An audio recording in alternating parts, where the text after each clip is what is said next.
And action.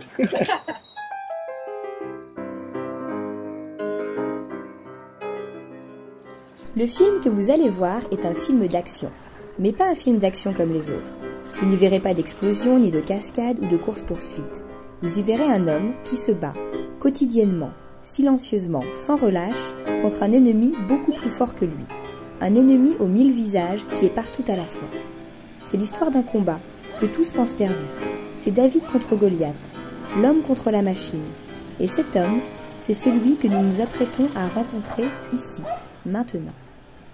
Mais reprenons depuis le début.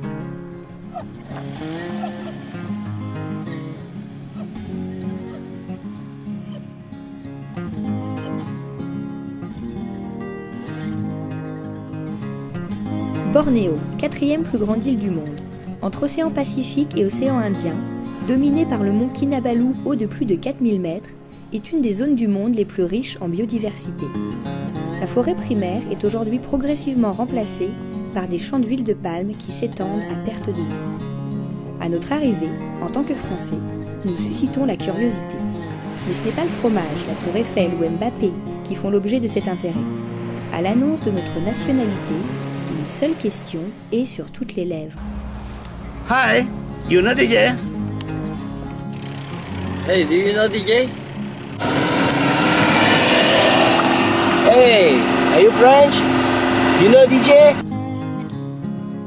Hey, you know DJ?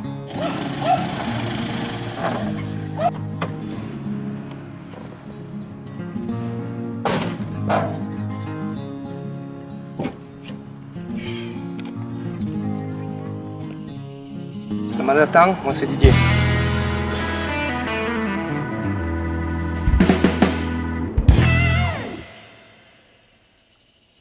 Bien, comment je suis arrivé à Bornéo? J'étais parti en exploration en Indonésie et sur Sumatra et puis sur les îles Mentawai. Depuis l'Amazonie, je voulais découvrir de nouvelles espèces de serpents. Alors, bon, je suis resté à peu près 10 ans au Brésil, en Guyane française, au Suriname là-bas. Et là-bas, je commençais à avoir une bonne expérience de la forêt amazonienne, des serpents là-bas, anacondas, les boas, les caïmans. Et après autant d'années, je voulais voir ce que ça donnait de l'autre côté, avec les pythons, les cobras. Et donc je suis rentré un petit moment en France pour essayer d'ouvrir une galerie vers Lyon. Puis ça n'a pas débouché sur grand-chose. Donc j'ai recommencé à voyager dans le Sahara. J'ai recommencé à prendre des expéditions herpétologiques. Et puis j'ai eu l'opportunité de venir à Sumatra. Donc Sumatra, c'était une belle expérience. Et après de Sumatra, j'ai rencontré quelqu'un qui connaissait un capitaine de bateau qui voulait aller explorer, qui voulait explorer l'Irian Jaya, la Papouasie-Nouvelle-Guinée, et qui ne savait pas trop par quel bout attraper la jungle. J'ai contacté ce capitaine qui avait un catamaran aux Philippines, et je suis parti faire mes bagages en France, et puis je suis retourné. Je suis reparti aux Philippines, retaper le bateau et puis essayer de faire cette expédition qui ne s'est jamais faite. Mais bon, j'ai abandonné le bateau et puis j'ai débarqué à Zamboanga City pendant un mois en attendant que le ferryboat soit réparé. Et donc j'ai pris le ferryboat des Philippines jusqu'à Sandakan, la côte est de Bornéo. Et là, j'ai regardé les publications sur les serpents, où c'est qu'on pouvait en trouver le plus. Et puis, c'est avéré que c'était Sukao, un petit village sur la Kinabatangan River. Et j'ai été là-bas et j'ai vécu dans les familles musulmanes là-bas, dans ce petit village. J'ai appris le malais là-bas. J'ai pu faire pas mal de recherches sur les serpents. Et voilà comment j'ai débarqué en Bornéo.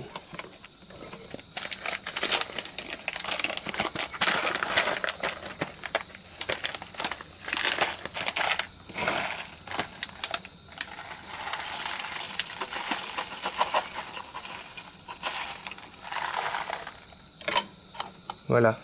Ok, Tu le mets entre les genoux, le moulin, tu le cales entre tes genoux et tu tournes.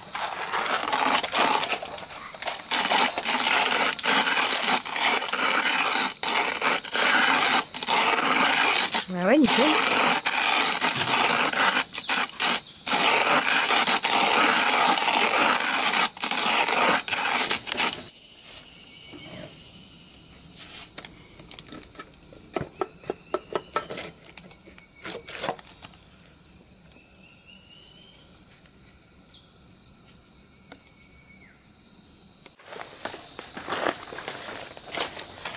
Bon ben là je suis engagé sur ce terrain pour longtemps. J'ai commencé à planter des arbres, je suis en train de récupérer des graines d'arbres qui ont quasiment disparu parce qu'on les a coupées et pour faire des maisons, pour faire des pilotis et jamais replantés. Donc maintenant il y a des arbres qui atteignent une valeur assez haute et les gens il y a des voleurs spécialisés dans telle ou telle espèce d'arbre. Ils vont piller ce qui reste de la forêt. Donc je voudrais faire mon petit sanctuaire d'arbres en voie de disparition. J'ai planté mes cafés, j'ai planté mes cacaos, parce que je veux faire mon chocolat aussi. J'ai planté mes légumes. J'ai planté, je refais une forêt comestible. Alors évidemment j'ai beaucoup voyagé, mais là c'est la fin du voyage parce qu'une fois qu'on commence à avoir des animaux, à avoir des arbres, à devoir s'occuper d'un terrain et surtout vouloir en faire un exemple où les gens qui sont encore dans le doute par rapport à la permaculture, l'agroforesterie ou le natural farming, ils peuvent comprendre que c'est vrai qu'avec rien, avec pas d'argent, avec très peu de moyens, juste avec l'herbe qui pousse et les bambous et les lianes, et ben en fait on peut créer une oasis. Une oasis pour avoir assez à manger soi-même, pouvoir distribuer à ses voisins, à ses amis, aux gens qui passent, et tout ça de très très bonne qualité. Donc évidemment, je vais être un peu coincé sur ce terrain. Mais finalement, je crois que j'ai assez voyagé comme ça, j'ai appris pas mal. Et maintenant, il faut vraiment que j'ouvre les consciences par rapport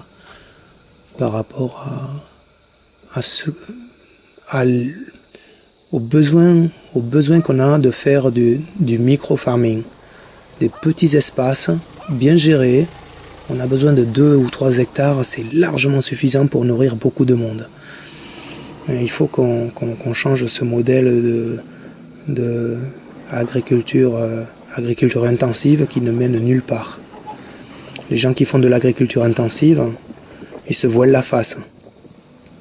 Aux États-Unis, en Inde maintenant, les gens polluent leur terrain.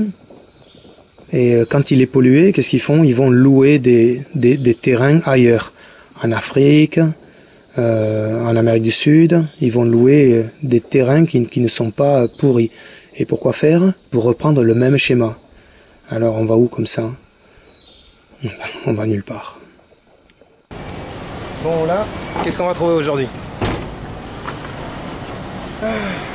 Biomasse.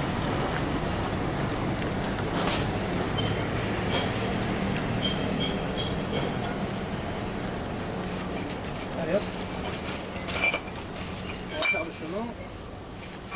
Ben, ça c'est les poubelles. Alors les poubelles, la gestion des poubelles c'est pas vraiment idoine par ici. Les pauvres gars qui passent avec le camion 2 fois par jour, de temps en temps ils en ont à moitié parking, donc ils passent leur temps à peloter. Et moi j'essaye de passer et de soulager un petit peu. En fait je récupère surtout la biomasse. Ça veut dire les déchets de légumes enfouis dans les sacs plastiques, les pots de durian, les pots de fruits, les coconut shells. Et tout ça, je vais les amener à composter chez moi, dans un endroit où je pourrais à la fois élever des vers de terre, élever des black soldier fly, en fait le revaloriser et évidemment retrier le plastique, le sortir de toute cette biomasse et puis le rebrûler dans mon tonneau derrière. Alors voilà, cette biomasse, tout ça donne à manger à mes poules, à mes canards, ça, il aime mes vers de terre, ça me fait un beau compost. Et j'aimerais à travers ça donner un exemple comme quoi ce qu'ils appellent tous poubelle, en fait, il n'y a qu'une petite partie de poubelle. C'est le plastique, c'est tout ce qui n'est pas recyclable. La biomasse, c'est un trésor pour tout le monde. Ça, on peut la mettre près des arbres, on peut la mettre près des légumes, on peut revitaliser une terre qui est en mauvais état. Donc, toute cette biomasse ne devrait pas se retrouver à la poubelle. Ça pue, ça fait des coulées qui sont vraiment dégueulasses. Ça empoisonne tout le monde autour. Alors que c'est tellement simple à réutiliser. Faudrait arriver à ce que les gens comprennent. En fait, cette biomasse-là, c'est de l'argent encore. On peut en faire de la terre noire, la remettre dans les pots de fleurs, ressemer derrière, mais pas dans les poubelles.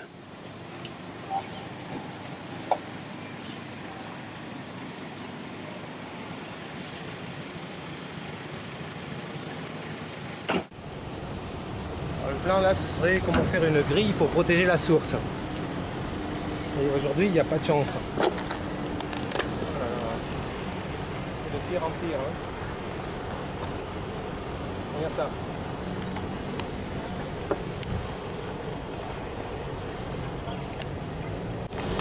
Bon. Eh ben, on fera notre part quand même pour limiter ça. On va lancer le tonneau incinérateur.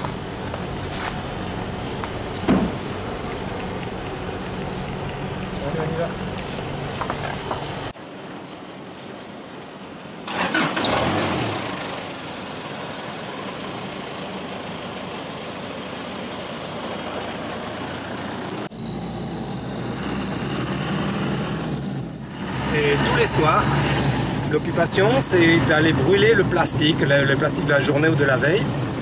Et vous sentez, suivant le vent, vous respirez du plastique jusqu'à ce que les feux s'éteignent. Alors souvent, ils brûlent aussi des pneus, comme ça, le plastique brûle plus vite. Et c'est absolument atroce. Je pense aux enfants qui respirent ça toutes les soirées. C'est triste. C'est pour ça que j'essaie d'inventer un système pour séparer la biomasse et puis pour se débarrasser du plastique dans un système qui brûle à la fois le plastique et les fumées toxiques. Donc il faut monter la chaleur à suffisamment de degrés pour que les fumées toxiques deviennent inflammables et puissent pas s'échapper. Bon, c'est pas du 100%, ça doit être du 70 ou du 80%, mais c'est mieux qu'un feu ouvert où il y a du 100% qui va dans l'atmosphère.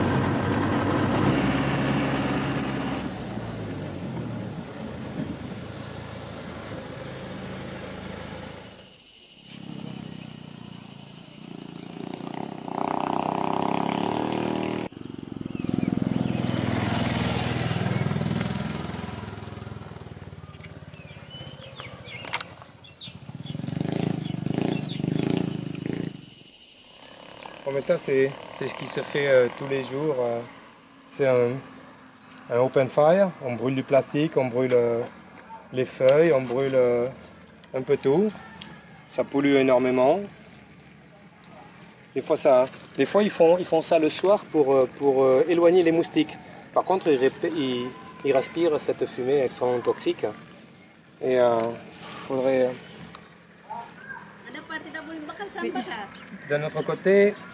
D'un autre côté, on pourrait se dire qu'au moins ils sont responsables de leur plastique et ils le brûlent, au lieu de le laisser suivre les drains et aller à la mer.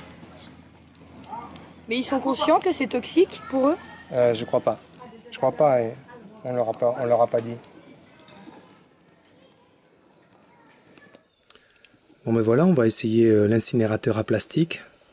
Ça fait pas mal d'années que j'essaie de trouver une solution économique pour que tous les villages, sur toutes les plages, on puisse transporter quelque chose qui va détruire le plastique. Parce que malheureusement, le plastique, tout le monde en utilise, personne n'arrive à s'en passer. Et là, c'est en train d'empoisonner la mer, c'est en train d'empoisonner les poissons. Bientôt, il y aura plus de plastique dans les poissons que sur Terre. Donc, ce tonneau, on appelle ça un incinérateur parce qu'il y a une chambre de combustion. On a des pieds, okay, qui met le plastique un petit peu élevé par rapport au fond du tonneau. C'est-à-dire qu'on a une petite chambre de combustion. Alors pour le moment, on va brûler de la biomasse. Alors on ne brûle jamais du plastique directement, parce que le plastique, en brûlant directement, il commence à fondre et puis dégage des fumées. Et en fait, il ne s'incinère pas. Il fond et brûle tout doucement. Donc le but du jeu, c'est que le tonneau, c'est de faire chauffer le tonneau très fort. Donc on y met du carton, on y met des feuilles sèches, on y met du bois sec, des bambous secs, pour amener le tonneau à une certaine température. Alors on vérifie que la température est idéale en posant un bout de bois sur l'extérieur du tonneau. Et quand le bout de bois commence à fumer et voudrait s'embraser, là la température à l'intérieur du tonneau est suffisante pour brûler le plastique en une fois.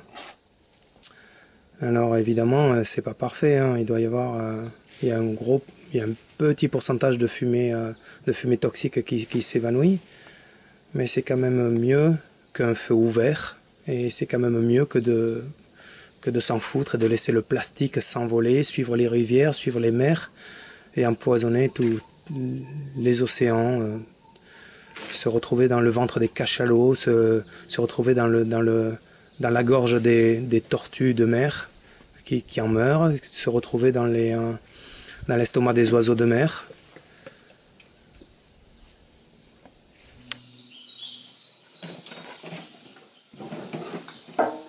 Allez, c'est parti, je vous emmène à la source. Allez.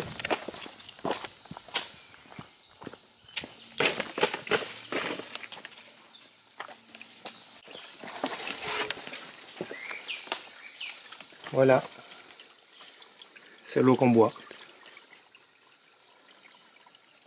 Alors j'aimerais lui mettre une petite grille pour pas que les feuilles aillent dedans et bouchent la crépine et pourrissent.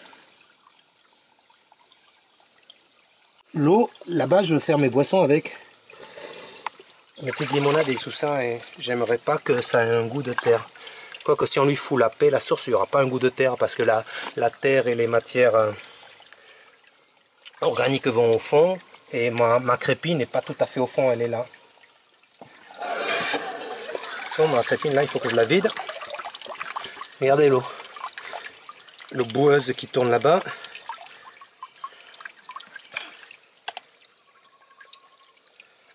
Voilà, là on sort de là, on laisse, regardez comme elle revient vite claire l'eau. Ouais. Cette petite source, il y a des dizaines d'animaux. Il y a des insectes, il y a des petits crabes d'eau douce, il y a des petites crevettes d'eau douce aussi. C'est plein de vie. Et en mettant en application tout ce que j'ai appris et tout ce qui me choque, parce que se promener sur un monde pourri, ça sert à rien, alors que faire un point fort où c'est que les gens disent waouh, je vais essayer, tu vois, si on arrive à faire tache d'huile, ça c'est intéressant. Faut faire des priorités. À 54 ans, faut arrêter de rêver à un monde tout beau, parce qu'il y a de moins en moins d'endroits sympas où c'est que tu peux aller, quoi. Donc, autant que t'en fasses un à toi, c'est que les gens aiment venir et puis prennent des billes à partir de là. Ouais.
Ok, allez.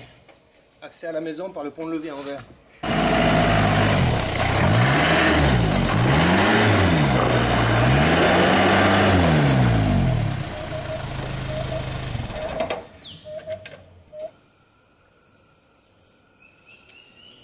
Bon, du côté de la Kidapatan, il y a beaucoup de touristes qui viennent regarder les orang-outans, les proboscis monkeys, les éléphants. Mais derrière la petite bande de forêt, l'étroite bande de forêt qui longe la rivière, il y a beaucoup de plantations de palmiers à huile. Et il m'est arrivé de trouver des animaux empoisonnés près des drains parce que pesticides, herbicides et tous les fertilisants de synthèse, ça n'arrange pas la terre, ça n'arrange pas les animaux. Et j'ai commencé à soigner des serpents, mais l'histoire n'allait pas aller très très loin parce qu'on a beau soigner les animaux, si on ne prend pas le mal à la source, on n'arrive à rien. Donc je suis devenu, j'ai commencé à m'intéresser à la permaculture, à l'agroforesterie et surtout comment essayer de faire de l'agriculture en se passant des poisons. Et là j'ai pas mal étudié, j'ai pas mal testé dans mes petits jardins jusqu'à ce que je puisse accompagner les écoles sur Kota Kinabalu où c'est qu'on avait un programme de permaculture. Après une petite NGO m'a appelé pour faire de l'agroforesterie du côté de Kiningao. Donc ça a eu pas mal de succès parce que les gens ont réalisé que c'était pas la peine d'abattre toute la forêt, beaucoup d'arbres pour faire un jardin, parce que ça mène à rien non plus. Il y a de l'érosion, ça mène à rien d'abattre les arbres. C'est les arbres qui font l'engrais en faisant tomber les feuilles, en protégeant la terre, en couvrant la terre des rayons du soleil et des fortes pluies tropicales. Et donc les gens ont tenté l'aventure avec cette petite NGO et ils se sont aperçus que ça marchait très très bien. Et du coup c'est un bon succès parce que au lieu de vendre quelques fruits, quelques légumes au marché, ils ont besoin de 1 ou 2 camions maintenant par semaine pour délivrer toute leur production. Donc, de ce point de vue-là, c'est un grand succès. Ils commencent à générer de l'argent, ils n'abattent plus leur forêt, ils n'ont plus à utiliser de poison et ils peuvent redevenir amis avec la forêt. C'est pas incompatible de cultiver sous les arbres en calculant d'abattre 2 ou 3 arbres pour laisser entrer la lumière, ou surtout les lianes qui se posent sur la canopée. Mais c'est pas la peine d'abattre toute la forêt à blanc, de tout faire brûler, et puis de repartir à zéro.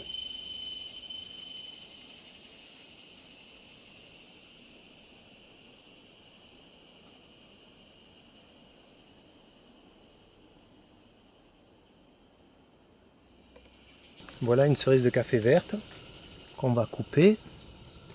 On va voir ce qui se passe dedans.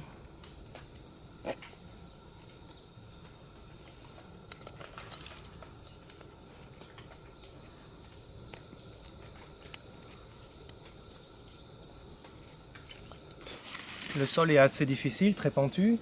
Ok. Il y a pas mal d'érosion parce que la pluie entraîne l'humus, entraîne les feuilles. C'est pour ça que j'ai fait des terrasses là. J'ai fait des terrasses avec du bois, avec les pierres du chemin. J'ai fait des terrasses pour que quand l'eau descend, emporte les feuilles, les fougères de la montagne, ça se stocke là et les racines des arbres ont un joli substrat avec des feuilles, de la terre et tous les nutriments qui descendent. C'est pour ça que ces caféiers-là, une fois qu'on leur a ouvert la lumière et qu'ils ont assez à manger, ils prolifèrent. Et aussi, cette terrasse qu'on fait, ça stocke l'eau. Ça veut dire qu'il peut ne pas pleuvoir pendant plusieurs semaines. Cette humidité, ces feuilles en décomposition, cet humus, va aussi abreuver les cafés. Donc ils ne souffrent en rien. Là aussi, on a des fougères qui repoussent en permanence et qui nous font de la biomasse permanente.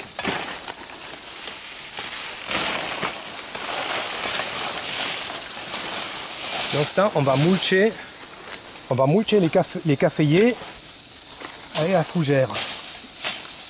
Plus on les coupe en petits morceaux, et plus toute cette biomasse va fondre en contact du sol. Un peu comme une crème glacée au soleil. Dès qu'il s'est remis à pleuvoir, c'est plus des feuilles sèches qu'on a, c'est presque du compost. Et tout ça là, au lieu d'être sur le chemin à glisser, on le met auprès des arbres à les nourrir. Voilà.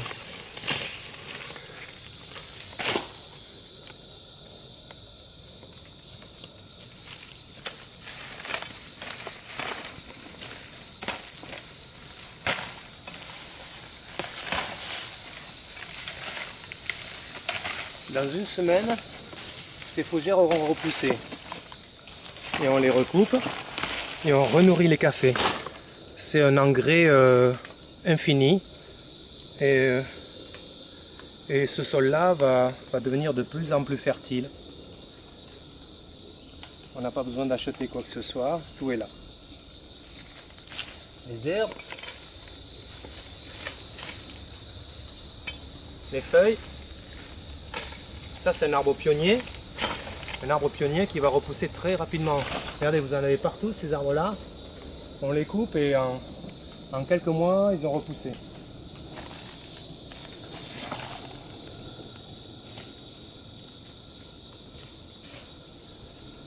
Oui, il y a un petit projet aussi sur ce terrain.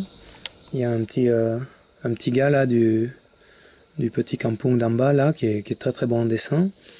Et on aimerait faire un petit livre illustré pour justement apprendre un petit peu et le respect de la nature, le respect des animaux, le respect des gens aussi, ça ferait pas de mal. Et donc on est en train d'écrire et de dessiner des petites histoires d'une petite fille qui vit dans la forêt, qui vit au bord d'une rivière et qui, les adultes étant tellement éloignés maintenant de la nature, sont pas capables de lui apporter des réponses à ces questions. Et donc, qu'est-ce qu'elle va faire? Eh bien, elle va se rapprocher des arbres, elle va se rapprocher des animaux, elle va prendre le langage de la nature et des animaux et poser directement ces questions aux insectes, aux grenouilles, aux serpents, aux arbres, aux plantes, à la terre, aux fourmis. Et donc, à travers ces petits épisodes, on aimerait sensibiliser les gens d'ici à respecter la nature et puis qu'on peut avoir de très bonnes relations avec sans forcément vouloir manger tout ce qu'on voit, vouloir couper tout ce qui nous dérange ou dont on ne voit pas l'utilité.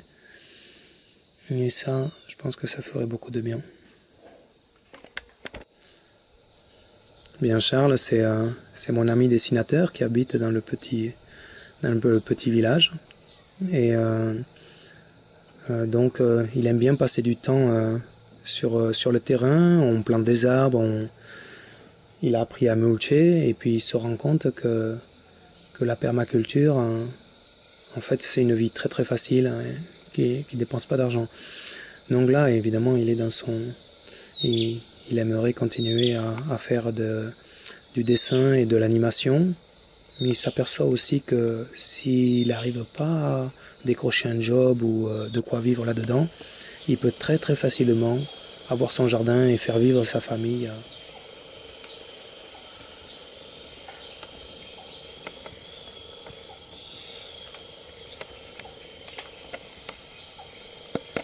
Melbourne. Il habite une petite maison en bas de l'église. C'est le roi des coupeurs d'herbe pour l'église. Donc ils tiennent tout bien propre. Mais depuis qu'il a appris à planter des légumes sans pesticides, il trouve qu'il y a du mieux. Donc Melbourne, il a 5 enfants et il galère un petit peu. Par contre, il a très à cœur de faire attention à sa forêt, à sa région, sa forêt qui parcourt très très souvent. Il connaît tous les arbres, il connaît toutes les plantes, il connaît tout ce qui se mange. Et il est écœuré de voir que des gens sans scrupules viennent et coupent les derniers beaux arbres du coin, en bord de la piste, pour se faire de l'argent. Et saccage ce joli coin. Donc, quand Melbourne entend le bruit d'une tronçonneuse, le voilà parti de nuit ou de jour. S'il n'y a personne pour se garder ses enfants, il y a ses enfants qui le suivent. Et il essaye de savoir d'où viennent ces bruits de tronçonneuse. Et s'il y a des voleurs, il essaye de leur dire qu'ils n'ont pas le droit. Il s'en fout pas mal parce qu'il n'a aucun statut. Mais ça pourrait être un très bon ranger. Il a vraiment à cœur de protéger son coin et d'empêcher que les gens saccagent jusqu'à ce qu'il n'y ait plus rien. Il faudrait vraiment l'aider.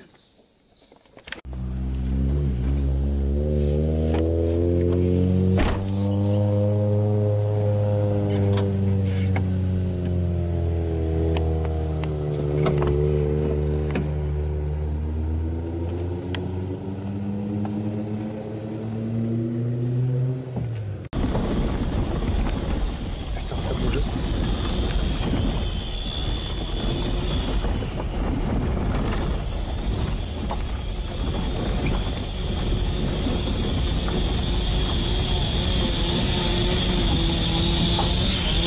Hola.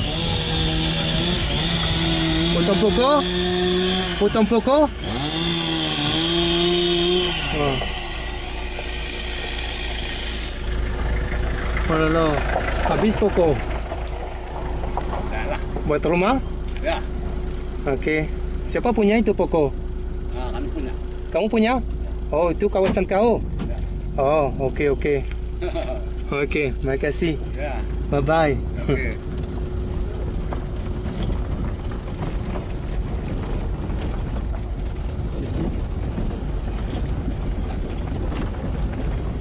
En fait, c'est pas vrai. Ils ont menti? Ah, ils ont menti parce que ça, c'est le terrain du gouvernement.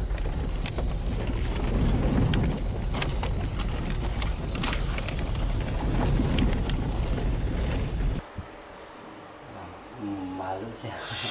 Tidak. Oke.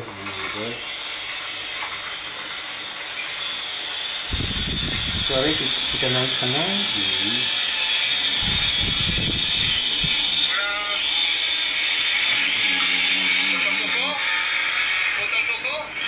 Oh, ini yang kita tempat kita yang di sana dulu kita. Iya. Oh, yang kita naik tepi jalan Iya. sana.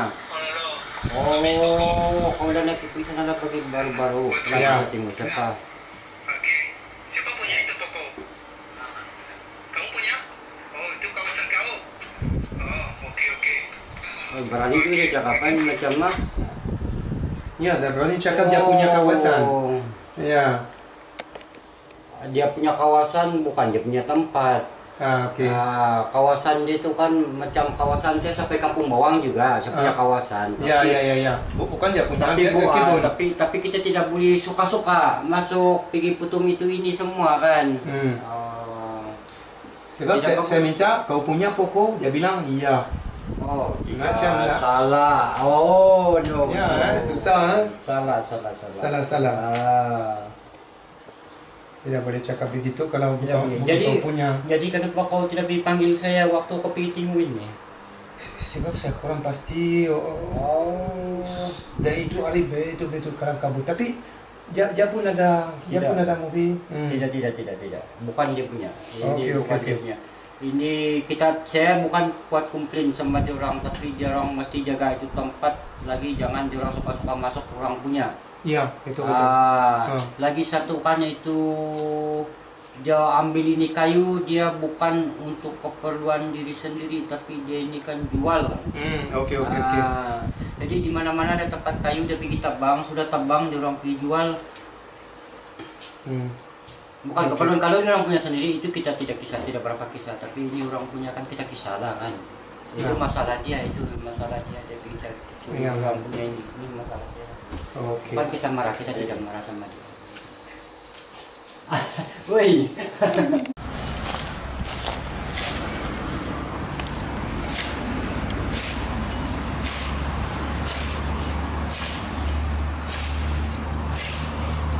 Et puis ces petites expériences-là qui ont l'air de rien, de réutiliser l'herbe, réutiliser le bois mort, réutiliser tout ce que les gens jettent en biomasse, ça a commencé à faire tilt chez mes voisins qui avant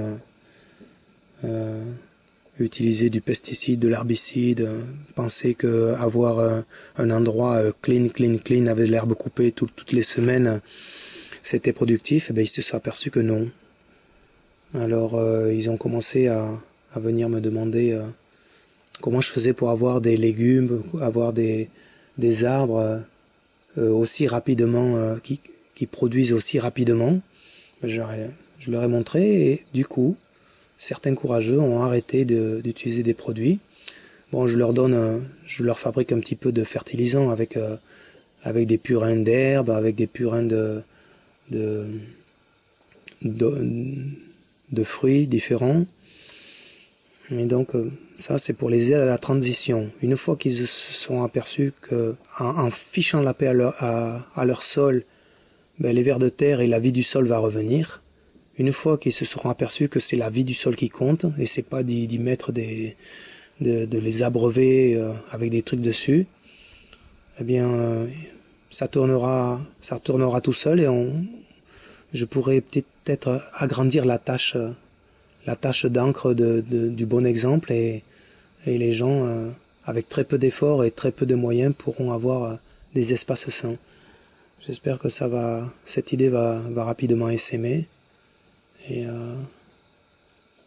qu'on arrêtera de voir de l'herbe jaune qui s'enflamme dès qu'il y a un mégot qui est jeté, qui brûle des hectares entiers parce que justement les poisons tuent tout autour.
Et voilà, ça c'était la dernière usinerie à Tamparouli.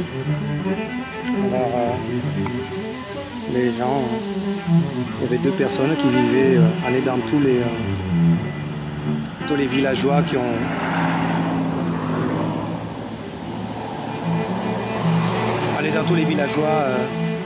qui amenaient leur riz des montagnes là-bas et ils blanchissaient le riz ou ils enlevaient l'écorce. Et voilà, c'est fini.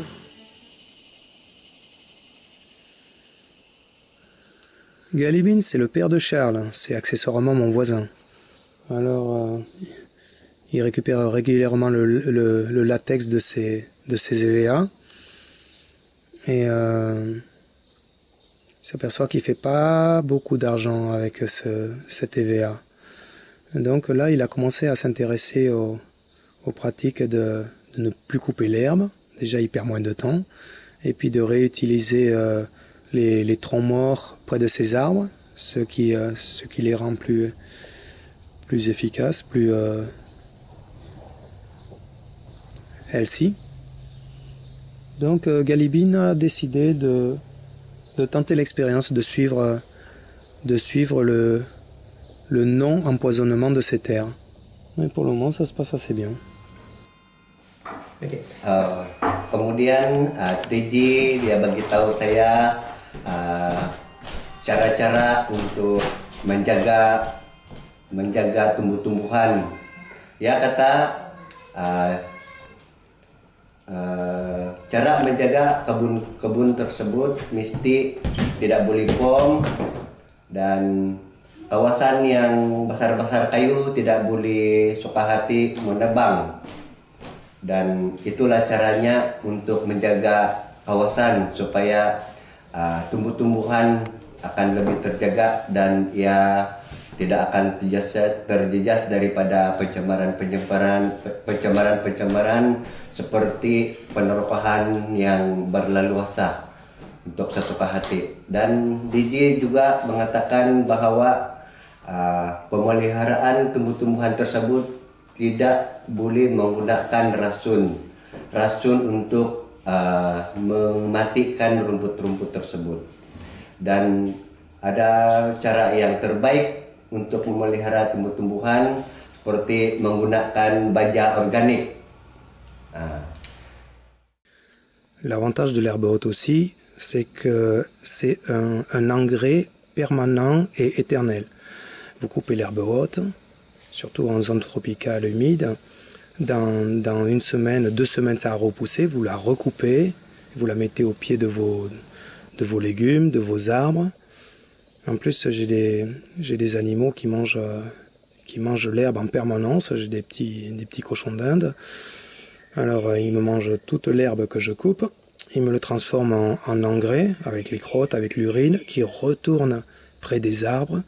Et là, en fait, j'ai un cercle vertueux j'ai quelque chose de résilient. Ça s'arrêtera jamais. Les gens ont aussi peur quand je plante des bambous. Mais les bambous aussi. Les bambous, c'est du bois d'œuvre. Et quand je veux faire une barrière, quand je veux faire quoi que ce soit, ben, je coupe du bambou. Ça met 3-4 mois à repousser. J'ai pas besoin d'aller acheter du bois qui bousille la forêt. Alors ça aussi, le bambou c'est une richesse quand on le prend de bon sens. Le problème c'est que les gens, quand ils me voient planter du bambou, ils se disent « Waouh, le bambou, ça va se transformer en jungle, ça va manger notre maison, ne pas savoir manager un bambou, c'est quand même grave. Hein. Je veux dire, on prend une machette et en 1 heure, on coupe 300 mètres carrés de bambou. Je vois pas où est là l'invasion subite du bambou, comme de l'herbe haute. Tout s'utilise à bon escient. Il n'y a pas besoin d'avoir peur de ça. Ah, Primus, le roi du Montaku. Alors, il habite une petite maison toute simple en bas de la piste. Et il travaille à la carrière. Là, il trouve que c'est quand même plus beau de planter des arbres que de travailler à la carrière, mais il va être... il prend sa retraite dans 1 an, et là, il compte vraiment apprendre plein de choses de comment planter, comment faire son jardin. Il y a bon espoir avec lui.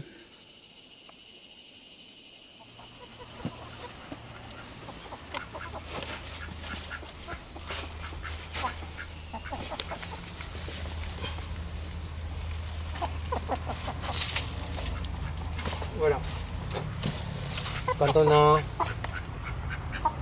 on a assez de couches de compost, plus de crottes, compost plus crottes, après on met ça dans les plantes.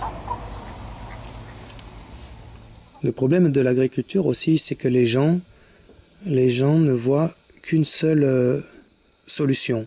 Alors il y a les fermiers qui n'élèvent que des poules, il y a des fermiers qui n'élèvent que des cochons, il y a des fermiers qui n'élèvent que du maïs ou qui n'élèvent que des potirons ou qui n'élèvent que... Non, ça c'est une erreur. Là, moi j'essaye d'élever tout à la fois. Et dans le plus grand fatras, alors évidemment, ceux qui n'ont pas l'habitude, ils débarquent ici, et ils regardent mon terrain, et puis dans leur tête, ça tourne, et fait, c'est quoi ce bazar, mais on voit rien. Mais dès qu'ils écartent un peu les herbes, ils voient de la menthe, ils voient de l'origan, ils voient des citrouilles, ils voient plein de petits légumes que, évidemment, c'est pas super nickel, on ne voit pas au premier coup d'œil. Ils s'aperçoivent aussi que les légumes et les fruits peuvent s'entraider et peuvent très bien pousser ensemble. Ils ne sont pas sectaires. Alors évidemment, quand on voit des poules se promener dans un jardin, ça a une utilité. Les poules, c'est en train de manger les tiques, c'est en train de manger les puces, c'est en train de manger tous les parasites. Et elles savent les trouver. Donc les poules, c'est un excellent nettoyeur de terrain en bazar. Alors évidemment, il y a aussi le crop circle. Alors on a des bananes, on met un petit filet autour, on y met des poules dedans et on nourrit les poules à l'intérieur. Ça, qu'est-ce que ça fait? Ben, les poules, elles restent dans leur enclos, elles sont sous les bananes, elles fertilisent les bananes poussent à toute vitesse et vont renourrir les poules.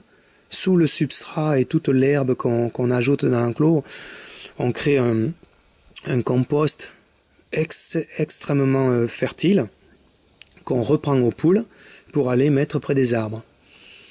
Donc ça aussi, c'est travailler avec les animaux, avec les arbres, avec les herbes, avec la nature. Tout est un cycle et un cercle.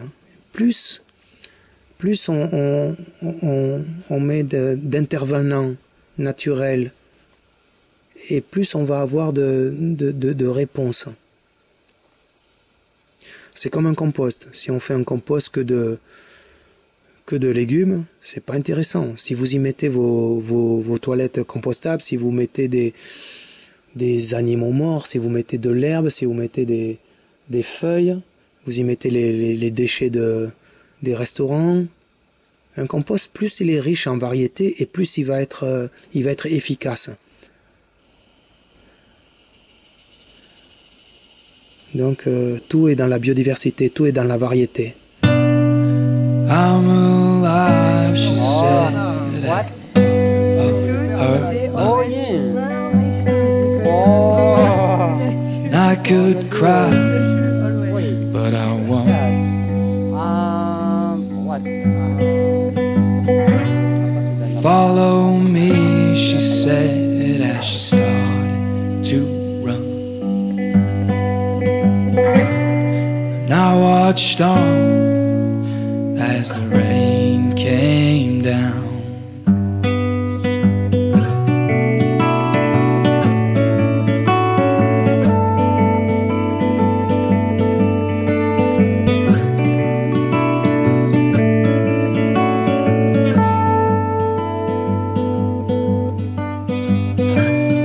Hint in her smile, glint in her eye, a little look, and she's gone. She didn't care as they watched on by. We were soaked to the bone.